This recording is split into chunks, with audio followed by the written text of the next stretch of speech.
కార్మిక పోరాటాల సారథి ఐక్య ఉద్యమాల వారధి centre of Indian trade unions CIT జిల్లా కార్యాలయం పాసెట్టి మాధవరావు విజ్ఞాన కేంద్రం ఈ నెల 28న ప్రారంభించనున్నట్లు సిఐటి రాష్ట్ర కార్యదర్శి కూరపాటి రమేష్ అన్నారు.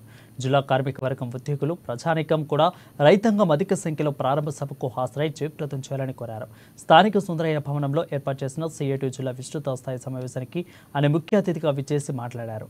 నవంబర్ 28వ తేదీన ఆదిలాబాద్ జిల్లా కేంద్రంలోని సిఐటియు జిల్లా కార్యాలయం పాసెట్టి మాధవరావు విజ్ఞాన కేంద్రాన్ని మాజీ పార్లమెంటు సభ్యులు అనేక పోరాటాలు నాయకత్వం వహించి బృందా కరత్ ముఖ్య అతిథిగా హాజరై ప్రారంభించినట్లు తెలిపారు. ఇక అతిథులుగా సిఐటియు అఖిల భారత కోశాధికారి సాయిబాబు, ఆదివాసుల హక్కుల చట్టం రూపకర్త మాజీ ఎంపీ మిడియం బాబురావు, అదేవిధంగా సిఐటియు రాష్ట్ర ప్రధాన కార్యదర్శి పాలడుగు భాస్కర్, రాష్ట్ర కార్యదర్శి పి జయలక్ష్మి, గిరిజన సంఘం రాష్ట్ర ఉపాధ్యక్షులు బండారు రవికుమార్ హాజరవుతారని పేర్కొన్నారు. కేంద్ర రాష్ట్ర ప్రభుత్వాలు అవలంబిస్తున్న కార్మిక కర్షక ప్రజా వ్యతిరేక విధానాలపై పోరాడేందుకు భవిష్యత్తు ఉద్యమాల రూపకల్పనకు బాసెట్టి మాధవరావు విజ్ఞాన కేంద్రం వేదికగా కొనసాగుతుందని అన్నారు. ఇక జిల్లాలోని కార్మిక వర్గం కార్మిక ఉద్యమ శ్రేయాభిలాషులు హక్కును చేర్చుకొని నిర్మాణానికి సహకరించారని అన్నారు.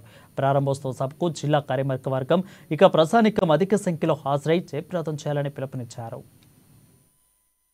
మనం ఏదైతే నిర్దేశించుకున్నామో ఆ మేరకి మనం పనులు చేయగలిగామా అని మనము ఇప్పుడు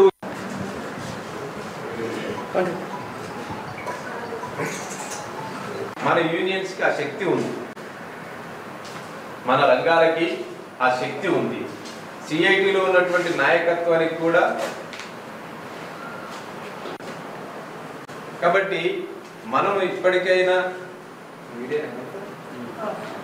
మేరకి నిధులు సమీకరించగలుగుతాము, కానీ మనం ఏదైతే నిర్దేశించుకున్నామో ఆ మేరకి మనం పనులు చేయగలిగామా అని మనము ఇప్పుడు ఈ వర్క్షాప్లో మనం ఒక నిర్ధారణకు రావాలి, ఒక పరిశీలన చేసుకోవాలి. మన సిఐటిలో ఉన్నటువంటి యూనియన్స్లో ఉన్నటువంటి ప్రతి సిఐటి సభ్యులు నవంబర్ 28వ తారీఖు నాడు కామ్రేడ్ మాధవరావు గారి స్మారక విజ్ఞాన కేంద్రాన్ని ప్రారంభించుకోబోతా ఉన్నాం. ఈ భవన ప్రారంభోత్సవానికి మాజీ పార్లమెంటు సభ్యులు బృందా కారత్ గారు ఈ ప్రారంభోత్సవానికి ముఖ్య అతిథిగా రాబోతా ఉన్నారు. ఈ విజ్ఞాన కేంద్రము ఈ ఆదిలాబాద్ జిల్లాలో ఉన్నటువంటి కార్మిక వర్గం, ప్రజాతంత్ర శక్తులకి, పోరాటాలకి కూడా ఇది ఒక కేంద్రంగా ఉంటుంది.